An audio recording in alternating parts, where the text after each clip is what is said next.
We're back. What's up, Wes? What's up, dude? How are you? No complaints, man. I'm doing okay today. Yesterday, not so much, but Yeah. today, we we uh, we chatted a little bit yesterday, and Yep. Well, it was not we a were podcast planning, and someone was in a real pissed off mood because it was tax day, and and my accountant completely shit the bed on getting my taxes done. So I was not super stressful. pumped. Yeah, super stressed, and basically I shut down my entire afternoon to do somebody else's job, which I had paid for, but I'm not Right. paying the person. Very So last minute, very well, shit on tax day. literally. Literally on tax day, tells me we're not going to get this done. So anyway, all's well ends well. Rough day. Rough Yeah. day. All's well ends well. Trained today. Had a killer session today on the Jiu Jitsu mats. Felt like I was moving really well, hitting everything.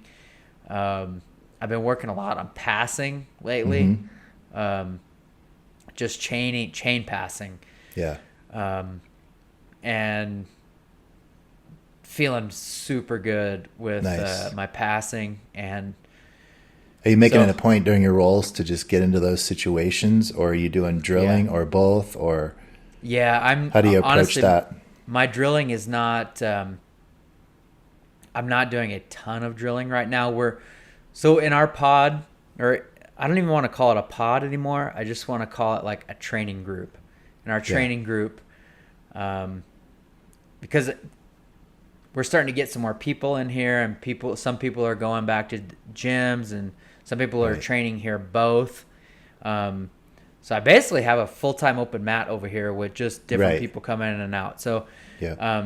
what we're doing, we get a lot of rounds, but we've been incorporating lately some at the end of our sessions, doing some drills, just like start with one pass, like look at past the person, training reactions basically. Yeah. So I was talking to this with one of my training partners just last week, and he's kind of making that jump from blue to purple, and I told him that, when you get into the advanced belts, middle of the way, later into blue belt, into purple belt, and then obviously brown and black belt, you're not so much drilling the techniques. While drilling the techniques is important, and you want to shave off the imperfections, a lot more of the drilling is drilling the reactions that you're going to get. So nobody's going to let you pass. Yeah. So what you want to do is, you get to purple belt, the techniques. You've seen the techniques before. You've seen them a bunch of times. So what you're looking for is, you do the pass, they give you a reaction.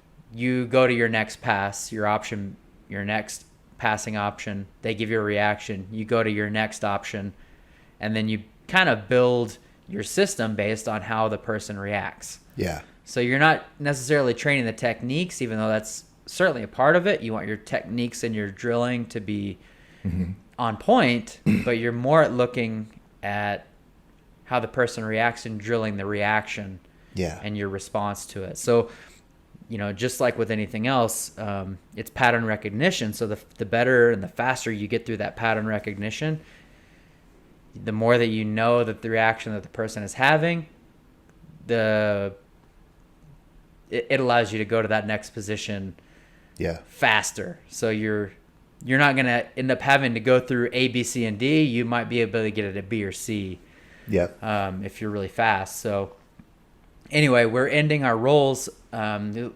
lately with doing some of that type of drilling, where you go into whatever it is. You go into something, you drill it, you go into something, they shut it down. You go to your next option, they shut that down, you go to your next option, and then you start chaining your systems together. Yeah. That's important. Yeah, so I think that's a big I think that's a great way to drill. So it's a lot less, I don't want to say it's not technical. It is technical. It's just looking at the reactions to what people, what something. So it's a little deeper. It's just it is a little deeper. Yeah. More realistic. Yeah. It's a little more realistic. Plus, we're getting a lot of rounds in here. So, anyway, I'm super pumped. Today's been a solid day on the mats. Just had a kind of a solid day all around. So nice. I like that. When I've been teaching, I like to set up the lesson in that exact way because, and not all of them can be taught that way, but if I can, I will try to teach like action, reaction. I really believe in that. I've heard a bunch of high level guys talk about that over the years. That's really what Jiu Jitsu is. It's like action, reaction. It's like what you do this, they do that. Then you do this, they do that. It's like, so if you can build that into the lesson, and I've tried to do that over the last several months that I've been teaching, but we did Lasso this last month, leg lasso. So that one worked out perfect because I really wanted to show, because that's more of a realistic thing where if you get like a deep leg lasso, you're in that guard based on their reaction. And this could be any guard, right? But it's really helpful, I think. I like to teach that way, but also I think to learn that way is helpful. You get them in the deep lasso. Maybe your opponent is on their knees. Okay, you lasso, deep lasso. They put one leg up. What are your options? If they put their left leg up, they put their right leg up. What are your options? So I try to teach those. Maybe the first day I showed a sweep from both knees down, or you know what I mean? One knee up, one knee up the other way. You're sweeping this way, you're sweeping that way. Then on the next lesson, I would teach what happens when they kind of come up into a combat stance where they're on their feet, but they're crouched down still. You're still controlling their posture, because there's leg lasso moves that way too, And then, I worked it into the last week where the person's standing all the way up, where they're really getting a strong base. They're standing up high. We worked on, that's when we kind of shift from, we still have the leg lasso, but instead of like controlling where your foot is on their hip, maybe we're going to switch grips to, maybe you have two grips on the sleeves when they're on their knees. When they stand up, I like to move the non-lassoed grip to the pant grip, to a pant grip. So now we're controlling an upper portion of their body and the lower portion. But that is a great way it makes sense teaching that way. And that's how a lot of instructionals you'll see, depending on whatever you're watching. That's how people really teach, if they're good and they know realistically what's going to happen. But that, I think, works well. And I've always learned great that way, to where, because, you're not going to remember everything, but I try to instill in our students at school, at the academy, is like, you have to get the people that I see that are high level, they can really work through those and recognize those different switches and changes and have multiple moves from different positions. You might have to start off where you only know one move from the knee shield half guard, or one sweep. If their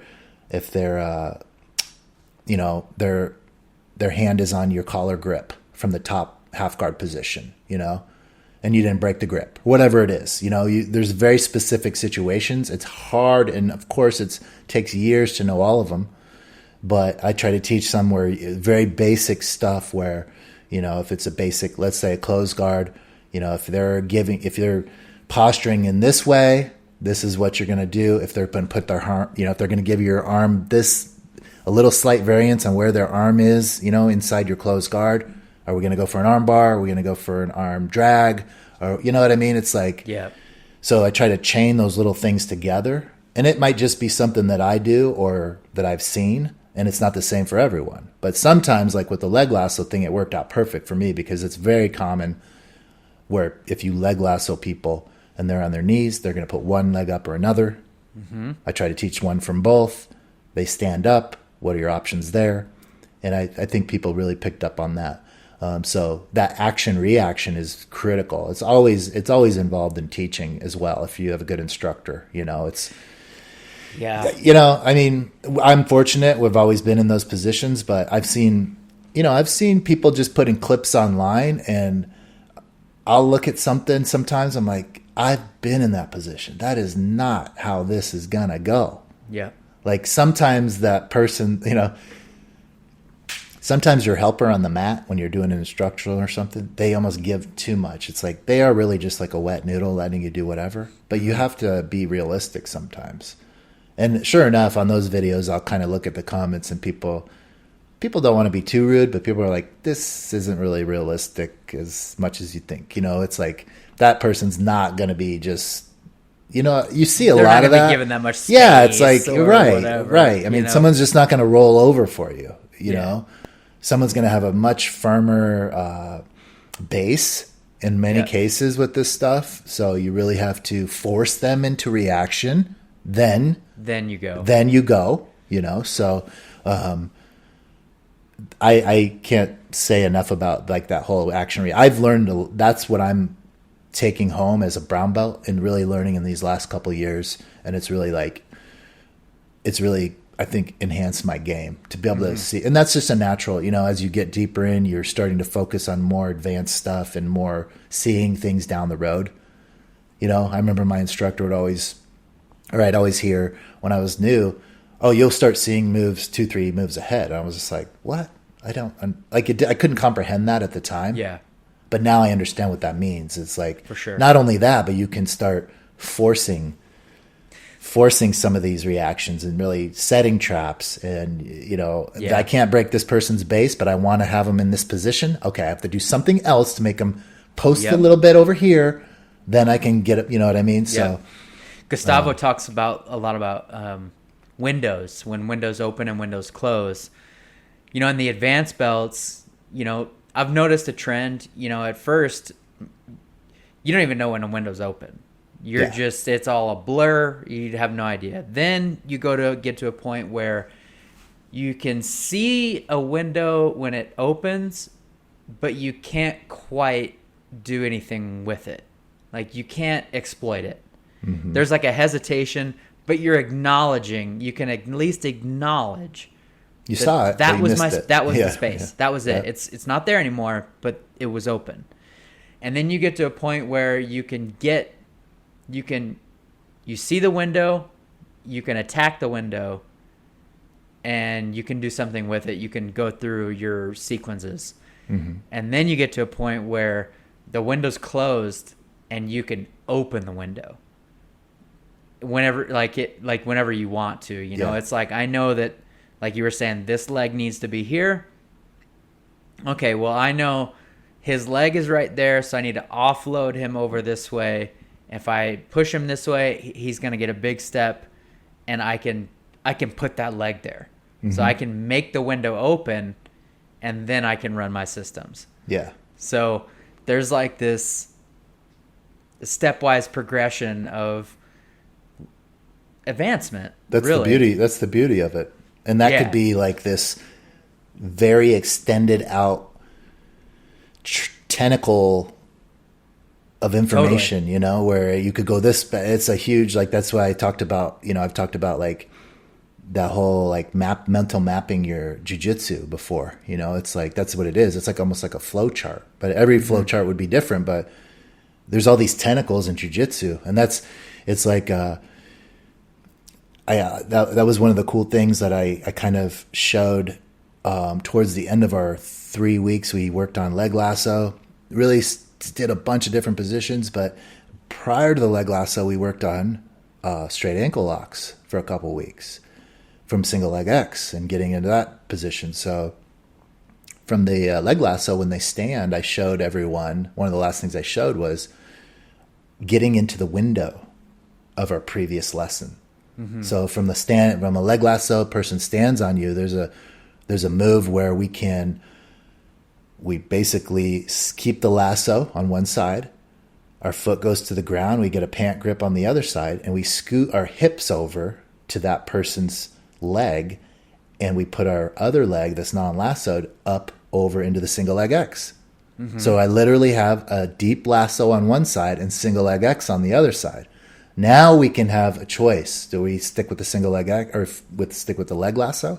And that's what I wanted to show people is like, I think that is, I see high level people doing this. And I think you have to understand that when you get into the upper belts is how to transition. Maybe leg lasso is not your game at all, but you find yourself there in a scramble or a position hold, and you want to get to that single leg X and you want to attack your footlock. That's what we led into, where you transition into that and then you can let go of the leg lasso, focus on the single leg X footlock. So it kind of opens people's eyes when you can chain stuff together like that, especially new people, because those are the paths. If you're a white, blue, purple belt, those are the paths you really need to start taking. I in my opinion, because you can be really successful. You can get belts and you can win medals with a very small set of skills. But is that what you want? Or do you want to be able to, this shit's not working, I got to transition to something else. Yeah. And that is not always easy, especially in a high-paced role or a tournament or something. You have to be quick thinking. And the more of those transitions you have in your, your pocket, the better for you, right? Even white and blue belts, we all have them. We make those little transitions, whether it's you're in closed guard, someone stands up to break your guard. Before they can break it and pass, you maybe open your guard and slip down into the de la Hiva, right? You slide down from a closed guard. They stand up. You're literally off the ground. How many times? I do that. That's a nice, easy transition. You open your guard and just slide right down in de la Hiva. Yeah. There's a transition for you, and we learn that right away, usually pretty early on if you're in closed guard a lot. And, if you're new on both sides, white belt, I see white belts being stuck or holding people in their closed, other white belts in their closed guard a lot. I mean, so it can happen at any level, but the more you can start transitioning into those different, I just think that's huge. And I'm learning that myself. I'm always, that's a never ending thing.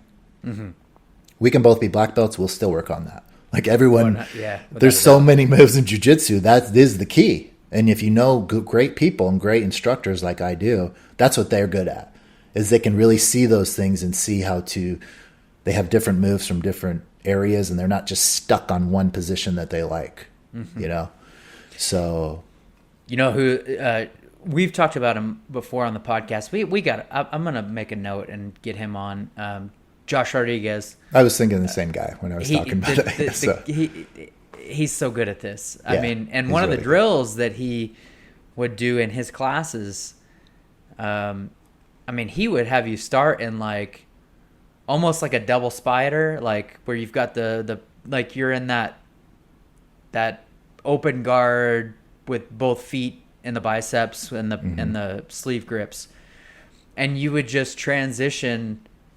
It was like a flow drill where you would go up and basically up and down, transitioning to different guards. So you'd go to a lasso, then from the lasso you'd transition maybe to a de la Hiva. From the de la Hiva you'd transition to a single leg X. From single leg X you'd go to a full X. From full X you'd go back to a single leg X, and you would create your entire flow and it's no pressure. The person's just standing there, but it's a really great move, great drill exercise. It's a mental exercise, and it's like a technique exercise, just transitioning between all these different guards, and then you obviously switch but it's valuable, very valuable, super valuable, and it's super important because you do have those positions where maybe that's not a huge part of my game, but I have to use that technique to transition to another guard that maybe is a bigger part of my game, but I'm going to have to use maybe my B or my C guard to transition into my A game. Yeah. And that's like when you're in a competition, you got to be well-rounded. You got to be able to do that. You got to be able to make those transitions, because that's what's going to win or lose you the match. For sure. So I took a lot out of those those lessons. And so now that we're doing that, it's the same with the action reaction stuff. Yeah. That's exactly it. You're slowing it down a little bit. You're transitioning during that exercise so that you can, it's not just crazy pace, you can really focus on that. Like Professor Match, when I first started jiu-jitsu, I remember there'd be times when the class was small and there'd just be a couple of us, or even me sometimes. And when it was like, I was getting like a private from my instructor early on, was like a white belt. And, it was, that's what he would have me do too. Like we'd be an open guard and I would have both feet in the biceps, sleeve grips. And then it was the same thing. We're moving step by step, foot down to the hip, this foot down to the hip, or put the lasso in or put the de la Riva in. And the goal was to never really disconnect grips. You're always focused on grips, but you're also focused on control of like all the points of the body. And then he would always take it an extra step. And then it's like, okay, after a few transitions, I want you to do this simple. And you'd be surprised, just that little open guard exercise, how many like misdirection sweeps there are in leg sweeps. And you know what I mean? It's like, it makes it's very simple and basic jiu-jitsu, but slowing it down, it allows you to really see all of those things. I think that's important. One of the things I've been doing this last couple of weeks with the class is, we warm up. I'm kind of I'm not moving away, but we do a little bit less of a traditional warm up, the running and the stretching out and stuff. We're still doing some of that, but I've been having everyone do like really like a technical roll, like a flow roll to warm up. And I really like that. So I haven't asked anybody if they like that yet. So we'll see, but I think it's a great warm up, number one, but I'm also walking around and making sure no one's like grinding. So I don't allow anyone to grind. Like it has to be technical and flow. And what that, even the newest students, it might be harder because they don't have the skill set, but it forces, it's a mental warm up. I really believe that. It's a mental warm up because when you're flowing, you have to understand what you have to give and take, So I tell everyone we're slowing it down. It's a give and take. We want to be technical and we want to like show the art of jiu-jitsu. That's kind of the way I preface this thing, It's just a warm up, but trying to get in people's minds that it's not your same set of moves, but slowed down. Yeah. Like open your game up a little. You give that person a little bit, you give and take. We've talked about this before. That flow is important. And I think as you get better and you can start flowing faster and more technical, that's where you eventually want to be. But for now, it's just a warm-up. We're slow. We don't want to grind. We're not, if you get in certain positions where you just flatten someone out, like we're not, that's not the point. We're a little bit loose. You're priming the pump. Yeah. You're priming the pump. It is, it's been really good. I think people enjoy it. It's a great warm-up. And I think, I've been saying this on the podcast, but I think we could all use a little bit more slow rolling, slow and flow and slow, because jiu-jitsu is fun. And when the bell goes, we all want to just get out there and go for it, and it ramps up and the intensity gets hot and that's how it is, So to have a little bit of focus on that flow and more technical, because if you're not ever doing it, I think that's a disservice. I just think you got to do it at some point. And if you're just going through classes where it's the same thing all the time and you're not taking the time on your own. And I try to tell people too, if you're in your roles, maybe you're not feeling 100% today, or maybe you just want to focus on a flow roll. There's nothing wrong with asking your training partner, can we go 50% or whatever, go a little bit slower. Let's do a technical roll. And that could be the total case for many gyms. Like many people do this already. I'm not saying preaching to the choir, but in our class, it's not, I'm just trying to incorporate a little bit more so people focus on that mental exercise. It really is a mental exercise if you do it correctly. It should be. Because you have to understand what they're doing. It's not just a natural body reaction where you're just wrestling and going crazy.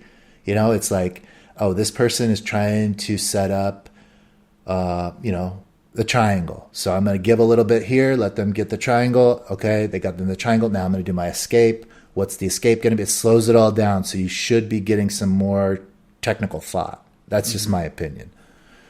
That's how I feel when I do it. So and it should be that way, because you know, and you should be able to start getting steps ahead with that. Yeah. That, just like what you said with the triangle. I know a triangle's coming. I see it coming. I need to start thinking about the defense. Mm-hmm. You know, so you're not necessarily accepting the position in a live roll. You're obviously not going to accept the position. And I'm not even. Yeah, exactly. But you're going to accept the position, but you're now going to be ahead on the defense. So if you want to take that situation and give it to a live roll, yeah, guess what? You're like the guy's clamping down on a triangle right now. Right. You need to start working your defense before he locks everything up. Totally. So so that's how it transitions. It's that recognition. So it's the pattern recognition. Mm-hmm. Yep. And so you start looking at pattern recognition, saying, okay, I need to. I think this comes later on in the development, but knowing when positionally you're beat, and getting to the next position before your opponent can. So whether it's from a pass, let's say you're on bottom half guard, you're going to get past the person that's passing. They have got everything. They've got their points. It's they won the battle. They haven't solidified the position yet. Yeah. But you can fight it. You can fight it, a losing battle, and allow the person to settle the position, or you can recognize when you've lost the position. The other person may not have settled the position, but he's already beat you. It's just a matter of taking it. Yeah. And getting ahead on an underhook or whatever, or you know, some other sort of whatever your defense is, whatever getting in the next position is for you. Mm-hmm. But knowing, and that's how you really develop that stuff is in those flow rolls. Okay, I'm going to give this position up, mm-hmm. and I'm going to get to my next position this way. Yeah, exactly. You know? So, no, man, I'm in full agreement that the flow rolls are. It's a good tool. It's a great tool. Good exercise. Yeah, it's a great exercise to switch it up a little bit and slow things down. It gives you a different perspective mentally. You know, you have a little bit more time to think about things. And it's a great warm-up, you know. Yeah. Even just flowing around like that, you see everybody's like, oh, okay, let's get going. And who doesn't like to roll and practice? So I've been incorporating that, and it's been good, man. We have our team is getting good, you know, getting back into it. Everyone's doing great.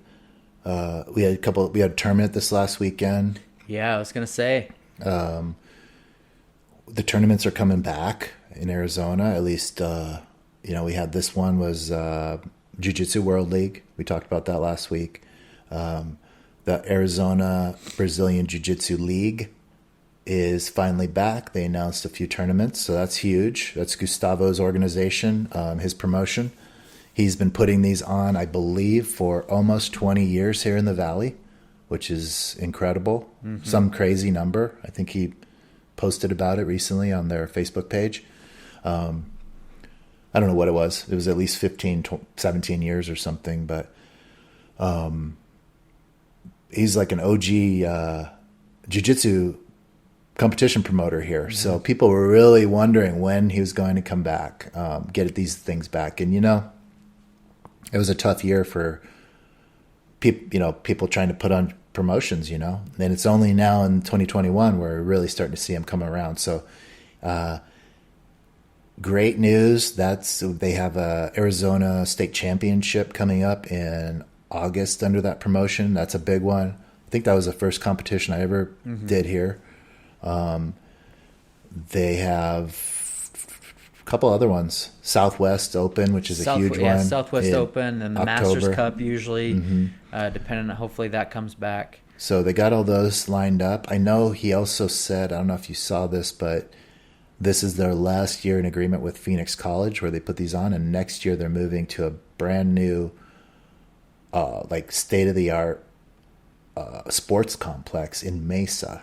which is going to be huge. And it's going to have like, I think he said like 10 or more mats, like big upgrade. Like it's going to be really fun next year. Like they're going to put on, I know Gustavo obviously personally, and I've talked to him about the competition stuff in the past, or the tournament stuff. And he's been looking for bigger venues. He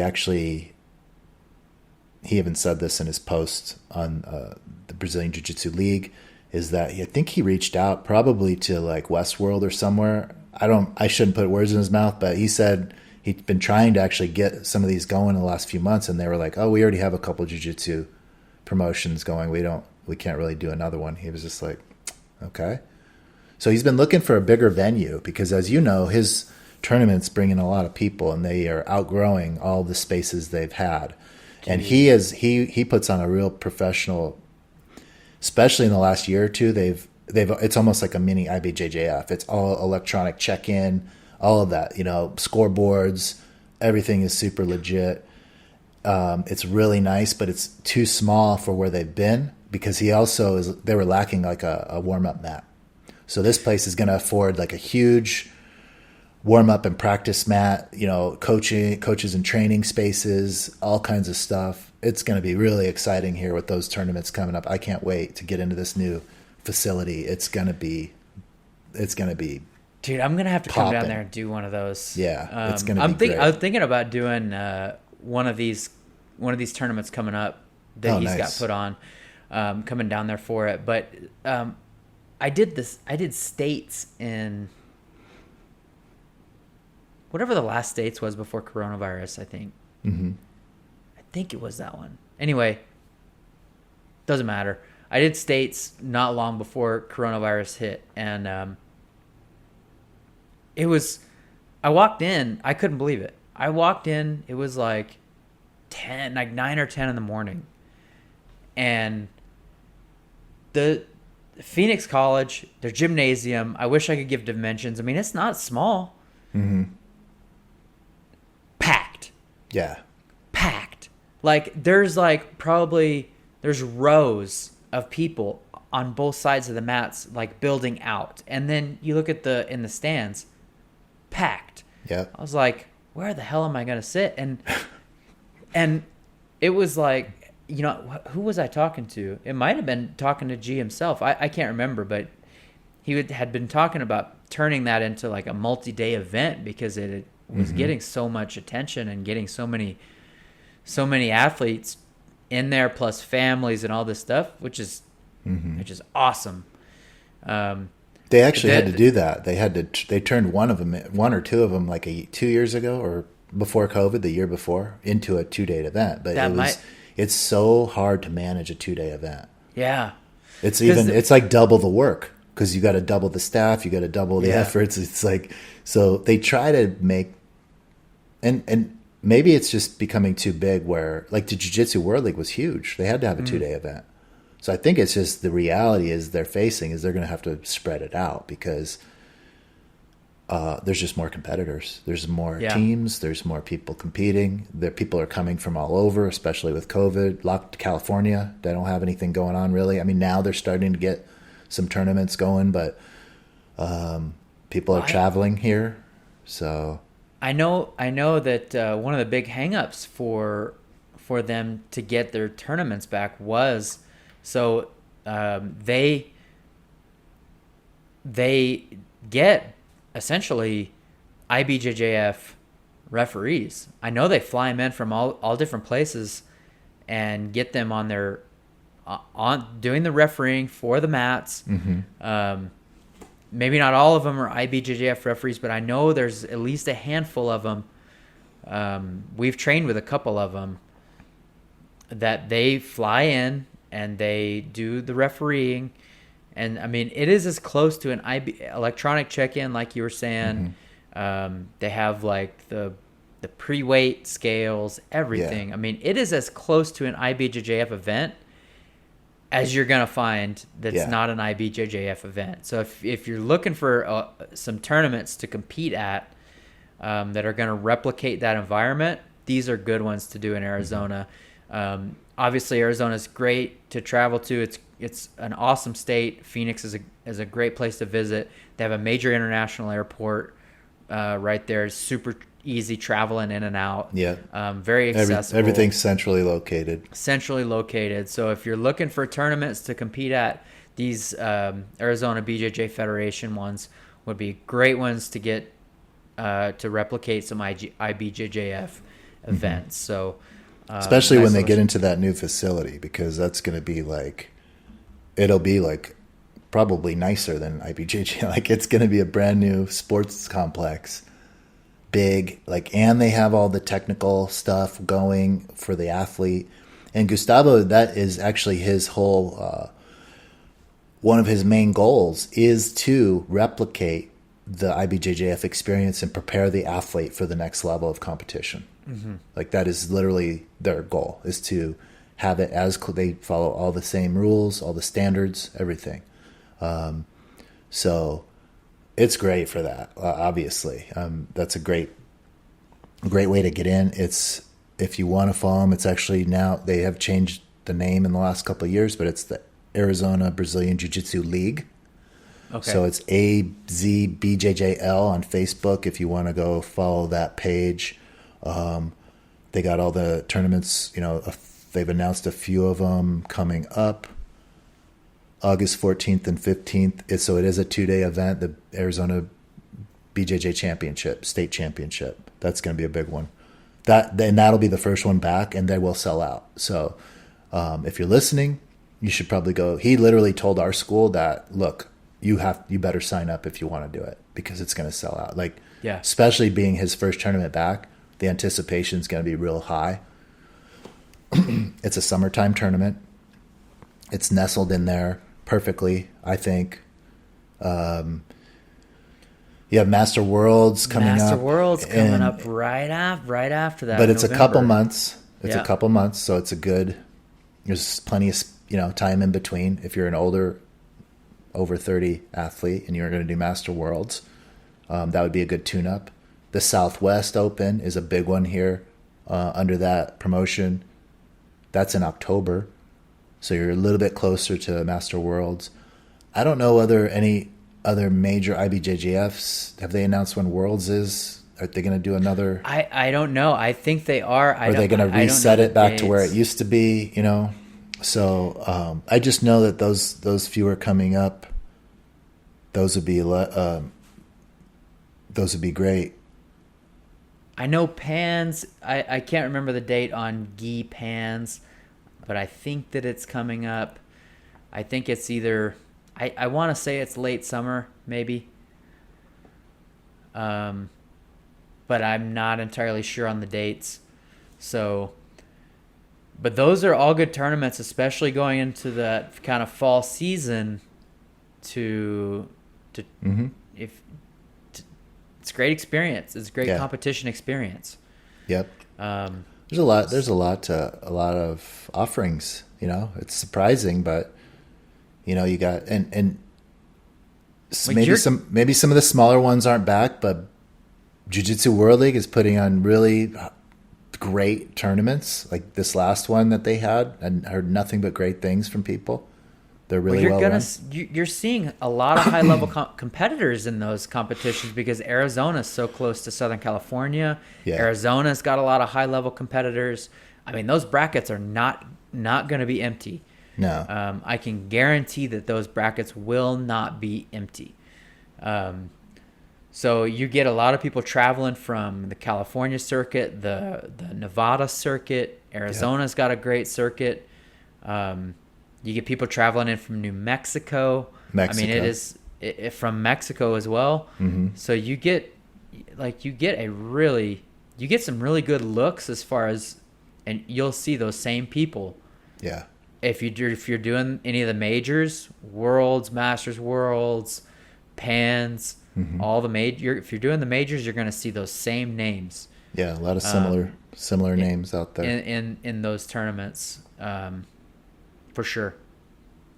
So, did you watch any Pans this last weekend? The no-gi Pans? Just a little bit. Yeah, I had a really busy weekend, so I had a couple friends and athletes that were competing in that, and it was nice, man. Good to see it back. You know, it's just great to see jiu-jitsu thriving again. You know, and the tournaments really, because they set the pace in terms of pushing the sport forward. In terms of, you know, you have the hobbyists, but man, I'm seeing more and more people just challenging themselves, even if you're just a hobbyist, and getting out there and doing it. You know, and you know the bigger tournaments are obviously the pinnacle in terms of IBJJF sanctioned. You know, you have PANS. You know, I see like you have the local tournaments. You're gonna get everyone from the brand new person to, you know, high level black belts. We're at Jiu Jitsu World League this year. You know, ranked guys were competing. So then you have all the IBJJF tournaments. You know, that's a very solid organization, very huge. You know, they're putting events on all over. They have their majors, which ramps it up even more. And then you get into like some of the more, I would say, prestigious pro events, you know, like the ones we've talked about before, the WNO, the Fight to Win, different types of competition, right? It's a little bit different. You know, where IBJJF is as big as they are, it's still an amateur sports organization. You know, it's an amateur organization for them. You know, people aren't getting paid. Yeah, I mean, there's some payments to some of the bigger black belts and some of the bigger tournaments, right? But it's not a pro event. Yeah. The majority of people are amateurs. So anyone can do it. You know, you can sign up, you can challenge yourself and go do an IBJ. I remember when I did the first IBJJF tournament I ever did was Master Worlds. So I was like, whoa, because I didn't like do any kind of other IBJJF Open. I didn't go to like San Diego Open or travel. You know, they didn't have, for those years I was coming up, they didn't come to Phoenix, IBJJF. More recently they did, a couple of years ago. But so it was a new experience for me. I'm in Vegas. It's Master Worlds. By the way, that one was like, I think the biggest tournament ever in terms of competitors. Biggest IBJF tournament ever. The Master Worlds tournaments have the most competitors out of any. Is that when all the red? Was that the year that they put all those? I think so. New Red Bull. Yeah, we both did that one. Yeah, we both. That was did cool. That one. That was way cool. So it kind of put off my match because I was in the afternoon, but so there's like an hour or two where they stopped all the matches. There's 20 mats, something like that. Huge, and that place, it was just 2 mats back to back, and it was just a long line of them. Remember? That event center in Vegas is fucking huge. I know. And that was only massive. One hall. I know. That's the crazy thing. I've been in other halls at tournaments there. Like Nationals was in a completely different hall, American Nationals. And that was a huge one. I'm like, this place is huge. Yeah. But that Master Worlds was, you know, it was like, I think it was 20, 21 mats. It was all the way down. I think they had 20 mats and one giant mat in the middle. Remember? I can't remember how they did it. No, yeah, for sure. They had like a more focused mat in the middle because they had a super fight. It was Buchecha and Galvao. Yes. I think it was. They had a super fight. And then they had an awards ceremony for like, what'd they call them? There was something masters, like the ultimate masters or something. But they were all these red and white belts, right? Old dudes, like really old, like super 75, old, 80-year-old dudes, you know? And they were just all these legends out there, and they kind of had a ceremony. It was really cool. It was super cool. And it's cool, you know, if you haven't been to one, you go to one of these bigger tournaments, like both Master Worlds events I competed in, they, you know, you had these guys, they would do like seminars on the side. Remember, they have like side mats. Henzo Gracie was there one year, and Travis Stevens does his stuff. Travis Stevens, Bernardo did one year, and you know, everyone was going up to him because that's when he was just coming out with a lot of BJJ fanatics, and so it's cool. You kind of see all, and then you'll even just see, you might be standing there cheering someone on, and here's one of the people you watch on Instagram standing next to you. You know, like some high level guy, like coaching his team or something. So. It's a spectacle. It's really cool, and it's different to compete out of state. You know, it's a little bit different. It's a lot different. I think. But yeah, it's a different experience, but it's fun to make it, you know, it makes it more of like okay, I'm traveling now. It becomes really serious, you know, you really have to have your ducks in order, and everything should be nice and planned out for you, so you're not getting there and you're stressed out or whatever, you know. So there's more planning involved. So if you're going to do a competition, you're going to go out of state, you want to really plan accordingly, you know? Yeah. Really plan out what your day is going to look like, where are you staying. And it could come down to something like some of the things that I ran into was both what the first time I went to Master World, I stayed at the same, there's a place, I'm going to give up my little place here, but I think it's called Centennial. You're never going to get this back. You're never going to get your place There's back. so many people listening to our podcast. But I think it's called Centennial or something. It's in the parking lot, literally kind of like catty corner in the parking lot of, is it the Thomas and Mack? What is the event center in Vegas? That big event center right there. What is that? I can't remember what it's called, but they might have even changed the name over the years. But that's the big event center where everyone's competing. There's hotels circling the place, you know, some crappy ones, some better. This one's pretty nice.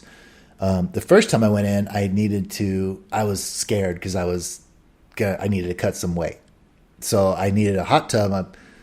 This place has a jacuzzi. That'll be fine. We're going the night before, you know, relax, cut some weight, eat light, do all my thing, wake up. The jacuzzi was broken when I got there. I'm like, oh shit. And so I was kind of like stressing out. I didn't want to go run or anything. It's just not my thing. So I could always just shed a couple pounds in the hot tub easily. Mm-hmm.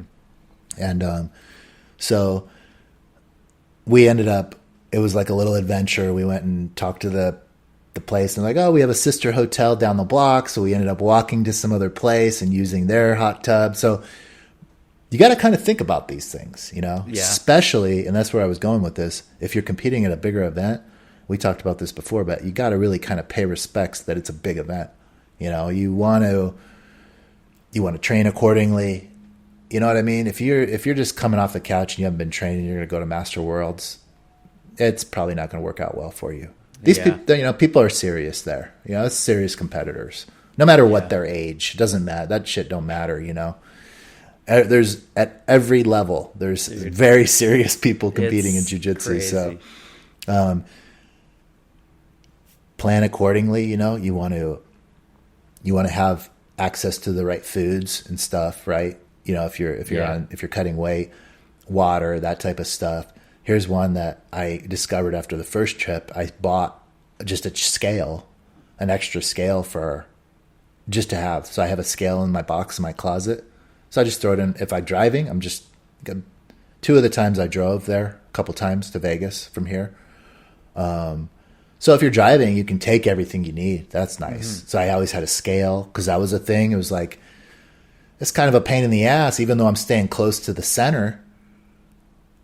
You kind of the night before, especially if you're, you're having a weight issue or you're watching your weight, you want to have a scale there to kind of figure out what you're doing, you know? Mm-hmm. So that's always a good tip I can give is, now I would also walk in the morning of my competition day. I would walk over. That's a nice thing about this place is I can walk there. I really like that. Nice. Yeah. I'm not there on Vegas to, after the tournament, party time, we can have some drinks, eat a lot of food. The last tournament I did there, I gained 10 pounds in one night after. Okay. That's how much pizza I ate after and rehydration.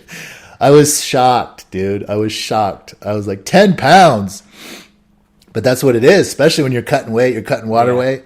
My point is though, beforehand, you've got to be prepared. I like to be close. That's just my own personal preference. I might even pay a little bit more to be right there. I can walk to the event. I don't want to drive. Walk over there. I walk there in the morning right when they open. They have the scales open. You can typically, I think one year they gave me a little bit of problem with this, but I think anytime you can walk up and use the scale, their scale. Yeah. So then at least you know where you're at with your weight. My coach Manny used to tell me, like before competitions, you wake up, weigh yourself. Then you get everything you're going to consume in your body. You weigh that too, with yourself, with your gi, with your belt. Every single thing, that's your weight, okay? It's science. If you don't take anything in, you're not going to go over that weight. So if it's one bottle of water, that's all you got for the next 4 hours until you compete, if you're cutting weight or if you're close to your weight. So I always did that. And that's where it's nice to have like a scale or you know what I mean? At least it's like, I got to weigh 189 to get into that 195 medium heavy is what I competed at in those tournaments. You want to know where you're at in the morning and how much, especially if you're close to your weight. And a lot of competitors I know are always close on weight. Mm-hmm. Okay. I don't know too many that are just like, I can just do what I want, eat what I want, So, cause you got the gi to consider, you have the extra weight. So you weigh yourself in the morning or whenever you're ready, you weigh yourself with the bottle of water that you're going to drink until your tournament with whatever, the BCAAs, whatever your thing is, the banana, the food. Yep. All that should be weighed. If you're good and you have all your shit, okay, I got 5 hours till I compete. This is all I can take. Goes. Yep. Anything that comes out is a benefit. If I go to the bathroom, that's fine, but I can't, I have to kind of ration the water here and not, because especially if you're cutting, you're going to get really thirsty. Like sometimes it's like, oh, that water tastes so good. It's like, oh my God.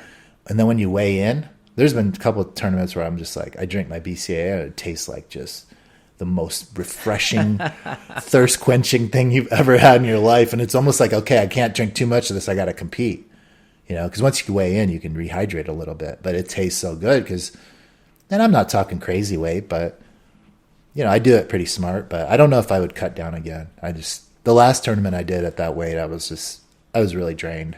And it affected my performance tremendously. I just felt like shit. So, I weigh like 205 now. So, that's like 15 pounds to get down to medium heavy. So, I felt strong when I did it. I felt good most of the time. But, some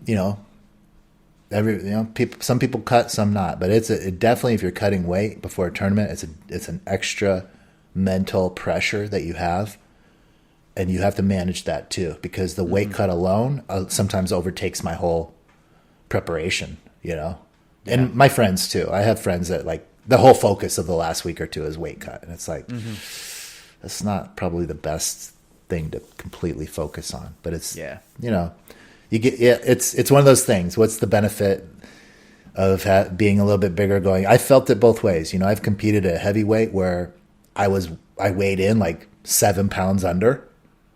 And the guys I could tell I was going against were cutting 7 or 10 pounds. You could feel it. Like it. Yeah. It definitely matters. There's a reason why people cut weight and to be bigger in the weight class, because it matters. You can feel the difference in strength. And say what you want to do, but especially in masters, there's a lot of guys that play strength games. Mm-hmm. Older people that might not move as much and less technical. Look at Matt. I've said this before, but look at a lot of the master, especially like, I shouldn't categorize any of them in particular, but bigger guys like to stand on their feet and they want to play top. Mm-hmm. You don't see a lot of huge guys like pulling guard and being on the bottom because these dudes are big. When you have a 225-pound guy crushing through your guard in a high-level tournament where they're go, go, go, that is... I would rather be on that side, Without a doubt. Yeah, because it's tough. Have my guard passed like that, where it's like I'm a strong guy and this guy blew right through me, It's like, so some of those things matter, but it's just mostly about preparation. I talk a lot about the weight cut, but it's really everything. It's your mindset. Yeah. You want to be in a good place where it's not crazy hectic, where you can relax a little bit. Maybe if you're there a day early or something, you're out by the pool relaxing, you got to get into that mindset. So think about that thing if you're traveling. You don't want to stay in some ghetto place where you're like worrying about who's down the hallway, or you know what I mean? It's like you have to put these things. Sleep that night. Yeah. So you're going to be outside of your normal zone of comfort if you're doing a tournament somewhere else. So Yeah, I have friends that really like take that to heart, and when they travel, they'll like even get like a Airbnb or something, you know, if you can afford it, something very comfortable. Try to keep it at the same level. You know, this is like a house. I'm away from people. I can drive to the tournament. That's another option. Mm-hmm. I just like to be, in those cases, I just like to have that closeness. Because also I have friends competing at Master World, so I'm back and forth. Even before my tournament, I might go and see a couple of my buddies in the morning where I'm competing at 1 o'clock in the afternoon. You know, driving then becomes a bigger, so you have to think of all those things. Mm-hmm. But yeah, man, they're coming back. It's awesome, man. You know, I'm not an IBJJF apologist by any means. They certainly have their problems. Mm-hmm. But man, I do think it is, you know, I do think it is really cool that you can be at those tournaments, especially the big ones, and you can be in the brackets of some of those folks. You can be, mm-hmm. you can look next to you, to your right or to your left, and see people that you have studied their games and like taken that stuff from them, mm-hmm. and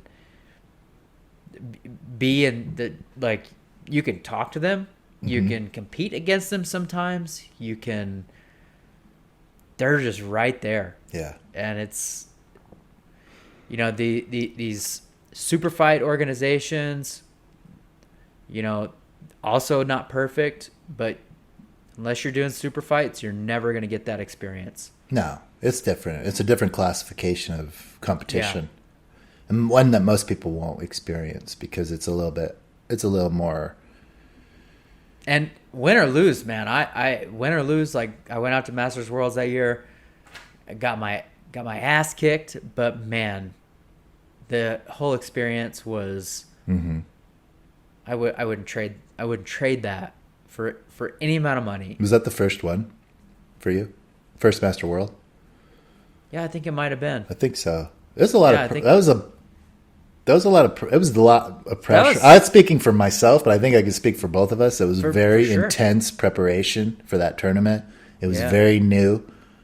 I had only competed a few times before that period, you know, and then I'm going to Master Worlds. I'm in these training camps at the school. Man, you were trying, like, it's intense. You have all this pressure. If we felt like we needed to perform, and then it's like the reality hits when you're out there. It's just mayhem, right? Yeah, like it is.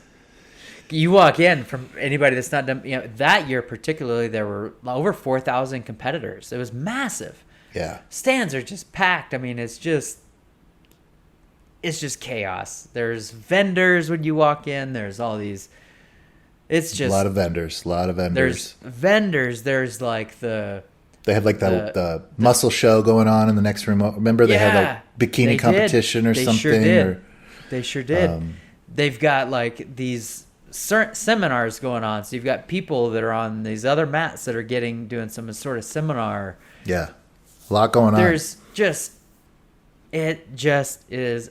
It's a spectacle. Crazy.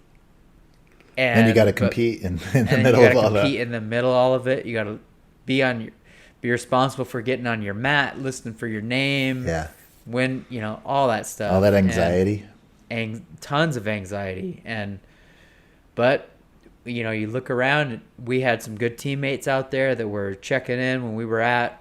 But when you look around, like, really, you're in the same spot as everybody else, and also a lot of the just crazy high level people, legends in the sport. Mm-hmm. And, you know, win or lose, man, you just don't get those opportunities too often. And I'm so stoked that it's coming back and things are opening up again with the tournaments, because, you know, you lose that aspect of it when it's, you know, with these tournaments that are like the competitor, and the competitor gets like a coach or two coaches, and that's mm-hmm. all you get.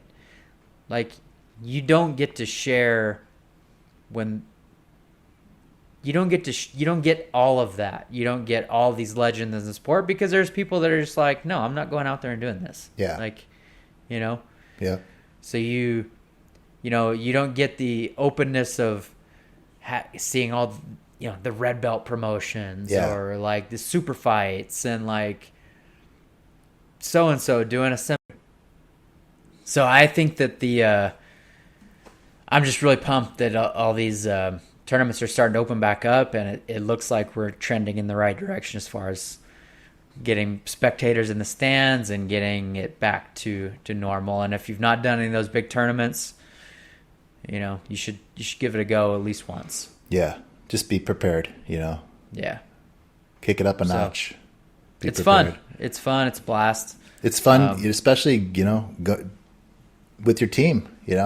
We had a big team going out that time. It helps. It helps when you have that camaraderie, and your team is around you and you're rooting for each other. Obviously, that's the case in any tournament you're going to do, but especially when you're traveling, because it could just be you. Yeah. I've been in a situation where the following year it wasn't as I did Master Worlds, and it wasn't as we didn't bring as many people, and it wasn't as organized. So I was kind of on my own that day. I mean, I had a coach there from our school, but not a lot of teammates or anything. So it was a little bit different. Not bad, but it's fun when you have a lot of support with you. Mm-hmm. So yeah, but that goes both ways. You got to get out there and support your team when they're competing. So it's exciting.